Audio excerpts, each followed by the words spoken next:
أهلا بكم مع أخبار النادي الأهلي اليوم. خبرنا الأول: النادي الأهلي يعلنها تحول إصابة متولي من شد لمزق وغيابه لمدة شهر بسبب إهمال المنتخب.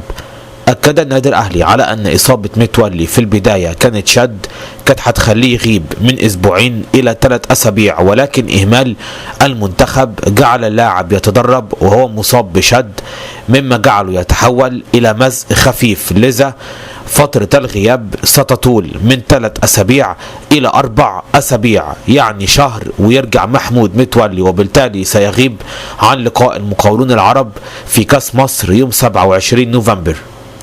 خبرنا الثاني: وفد رسمي من الفيفا والكاف يزور الأهلي اليوم.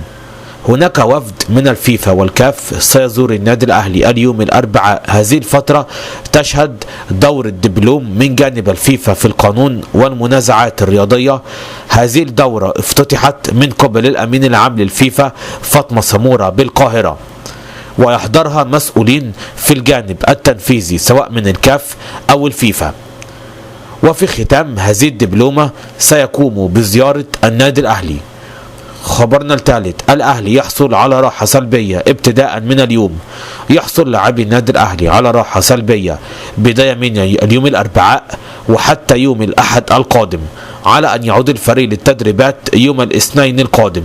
خبرنا الرابع: تعرف على الممنوعات في الأهلي خلال فترة توقف الدوري. وضع كولر قائمة ممنوعات للاعبين في فترة الأجازة الحالية. أولا: الابتعاد عن التدريبات الخاصة في الجيم بدون علم الجهاز الفني. ثانيا: عدم زيادة الوزن، بالإضافة إلى عدم اختراق الإجراءات الاحترازية، وذلك في ظل إصابة أكثر من لاعب بالبرد والوباء العالمي. عدم الاختلاط بالناس في فترة الأجازة.